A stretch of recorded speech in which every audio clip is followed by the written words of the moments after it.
welcome to the Scatterville channel, and today I'm going to show you guys my complete $750 gaming setup. So the goal with this setup behind me was to create a budget gaming setup that obviously can perform, but at the same time can have some respectable looks, since from the past I felt a struggle with a lot of my budget gaming setups was to make a setup that looked kind of cool, and I think with this iteration, I think I did an okay job. And just like my other PC setup guides, there's no catches to this one. Everything you see here in this video going with the peripherals and parts are available on Amazon, ready to purchase, and all that can be found in the description below if you're interested. There's no like little special deals or like eBay things you gotta do to acquire these parts. Everything is there for you in the description.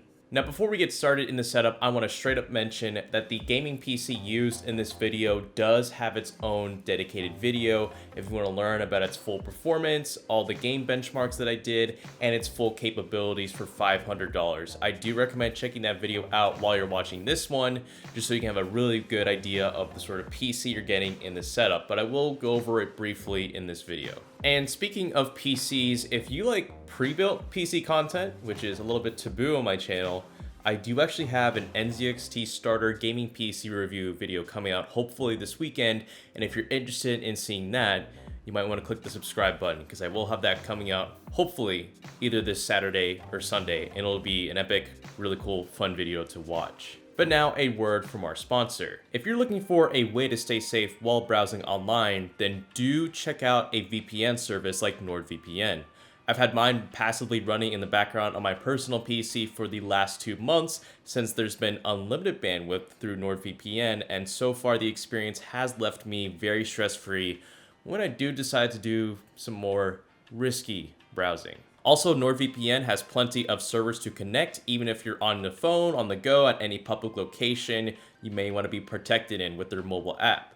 So if you want to try NordVPN, you can get a 2-year subscription for $89 in total, which is about $3.71 a month, plus 1 additional month using the link in the description or the coupon code Scatterville. So check them out if you want to stay protected while browsing online. So let's begin with the part of the setup you guys are probably most interested in, which is the gaming PC, which again, you can find out the full details, full benchmarks, all that in the description below with a dedicated build guide I made just for this PC.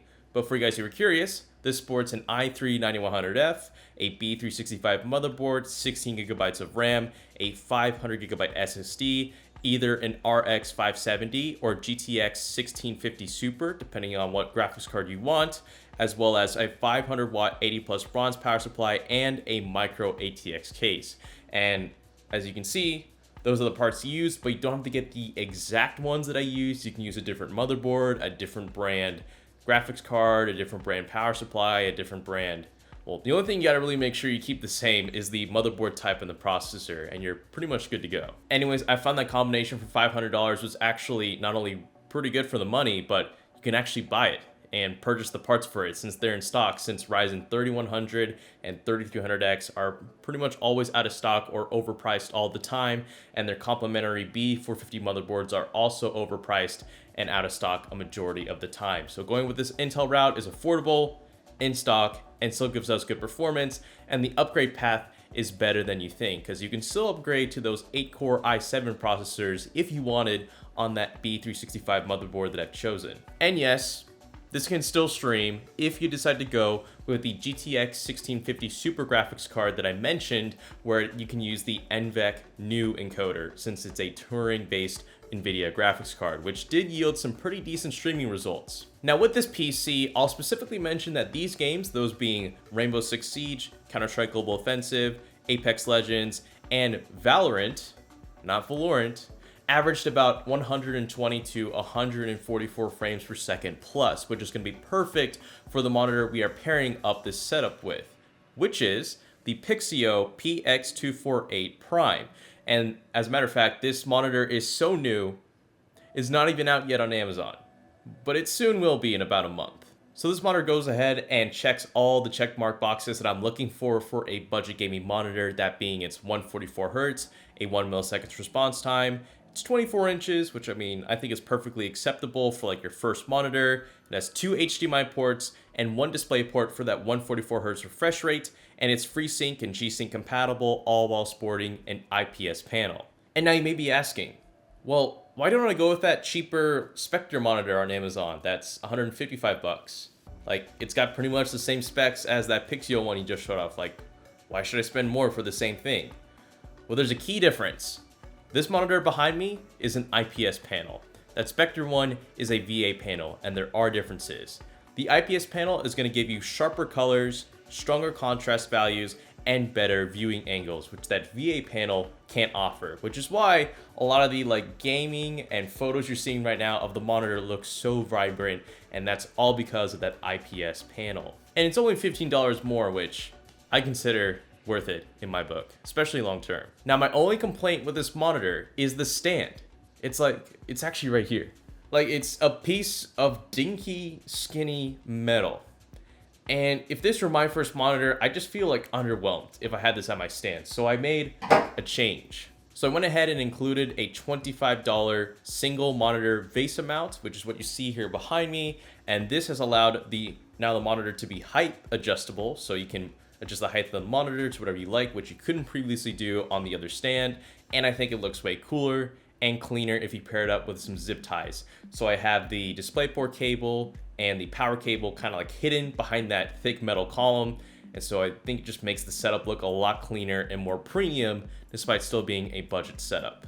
Now, the next product I'm going to talk about in this setup isn't included in the price, but I still think it's worth mentioning because it's a great budget option for those of you who are looking for a standing desk, especially considering that a lot of us are now being at home more, given current worldwide events, and for the health of our upper backs and lower backs, you might want to consider a standing desk. So here is the Flexispot EC1.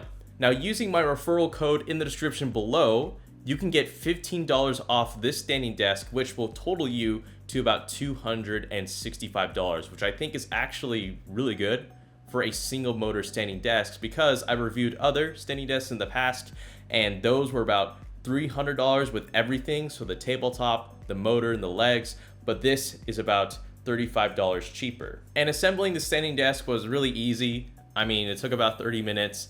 The only hard part was, there was nothing hard about this. I can't really pinpoint. My only complaint with this standing desk is that, I don't know why, but the power bank, or where it sits underneath the desk, is supposed to be mounted to the frame, but I couldn't find where, even though there's like holes for it. And so it just kind of like slides around awkwardly if I like decide to push it or not. But if it just stays in place, I mean, it's not an issue, but I don't know if that was like a fault by the manufacturer, but I'd like to think that power bank should be fastened somewhere, but I can't find where. Either way though, still works. And as you can see, the desk is doing perfectly fine with the PC, the monitor, and the other peripherals on it. That single motor is doing a lot of work, and it's firm, and this standing desk is not sluggish. That's actually pretty good. I like that. There's an instant response to it. So that's the desk. And again, if you want to get that $15 off code for the Flexispot EC1, I'll have that linked in the description below, and make sure to use my referral link. Now I'm going to finish off this video with the last 3 parts, those being the main gaming peripherals. So the headset, mouse, and keyboard. So I'm going to start with the mouse and keyboard because you get it in a combo for 35 bucks, which is the Havit KB393L and the Havit MS733 programmable mouse.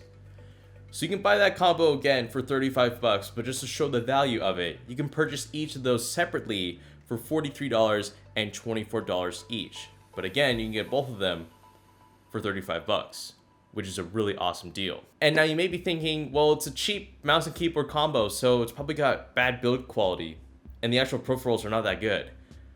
I'm gonna have to disagree with you there. This combo kit was actually a little bit surprising. I say more so for the keyboard. When it comes to cheap mechanical keyboards on Amazon, I usually stay far away from them because they're like huge plastic bulges of mess. But Havit have actually made some strides in their budget gaming mechanical keyboards, because the last one that I reviewed was one of those huge plastic thingies that I wasn't a huge fan of, even though the typing experience was all right. But this new one here has a metal backplate, and it is firm, and the actual like key switch is really fun to type on and just spin out a bunch of words on screen. So I'm actually pretty impressed with the keyboard in this setup, and I wouldn't mind using it for my own personal setup. And as for the mouse, it's actually not too bad. I'd say the shape of it is very reminiscent of the Razer Death Adder, and my only actually complaint with it is that the mouse is pretty sticky on a mouse pad. Like, you can't really fling it that well. It's not that it's necessarily heavy, it's just like the actual pads underneath the mouse just attach really well to the mouse pad, and on a regular desk surface, I mean, it's a little bit better, but still, it's pretty sticky. Regardless though, this mouse can get as low as 800 DPI, which I don't think is a deal breaker for the price, though I guess if you're a competitive sniper and like CSGO, that may be a bit off-putting since you may need something low like 400 DPI. But if you're a general PC gamer who plays like Fortnite or Battle Royales that just kind of like throw your gun wherever you want to shoot, that mouse should do okay. And either way, that mouse and keyboard combo is still going to put you leagues ahead of any controller. Now for the gaming headset, I'm using the HyperX Cloud Stinger Core 7.1 surround sound gaming headset. And this costs $50. I think is right now, in my opinion, the best budget gaming headset. So this has 40mm drivers, 7.1 surround sound, as I just said, and actually with the microphone here, you can swivel to mute itself. So as you can, and I bring it back down, and yeah, now you can hear me. So one thing I wanted to make sure this headset was good at was sounding decent and not like a crappy tinny gaming headset you'd find on Amazon for like half the price. And thankfully with those 40mm drivers, I think this headset does a really good job at engulfing you in the sound. And I noticed actually the mids, the highs, and the lows were all pretty well balanced. Maybe the bass was a little pumped up, which I mean, I guess is something gamers look for like gaming or listening to certain kinds of music. But overall, I would not mind using this headset over my current other Corsair headset. This sounds pretty decent, it's comfortable, and the microphone is actually not too terrible. One mod I do want to point out though is I do have this little microphone windscreen that helps kind of remove some of the puffs from my voice, which is like a really inexpensive $5 or $2 like item you can purchase on Amazon, which I fitted right here in the microphone. And I think that in combination with this mic on the headset, I think will make a pretty decent like streaming combo if you wanted to say stream on Twitch or YouTube with your gaming, but still sound okay at the same time and not like a crappy headset. But I think this is all right for $50. I would not mind using this, but of course it is wired, but still 7.1 surround sound sounds good, great microphone, I'll take it. So the total of this gaming setup here should have come out to around $755. But again, I'm giving you guys some extra room because with this PC here, you can have the option to use that faster GTX 1650 Super graphics card that will cost you $30 more. And also, the PC at its base doesn't come with a Wi-Fi card, but you can add that on. That's like another $30. But I mean, base total is $755, but you're welcome to add on more or subtract less. So that is my $750 PC gaming setup. And if you enjoyed this video, you might like my other upcoming PC setup guides, which will be for my other future build guides, which will also be including RTX 3000 cards, so they'll definitely be high-end. But at least you'll be getting them. So if you enjoyed these, you may want to subscribe to the Scattervolt channel because you will see more of them. And if you want to become more involved with the community, I do have a Discord, a Twitch, a TikTok that looks like it'll be existing in the United States, which is not a bad thing, and then a Twitter and an Instagram, and all that is linked in the description below. Anyways, that is it for today's video. Thank you so much for watching, and this is the Scattervolt channel, signing out.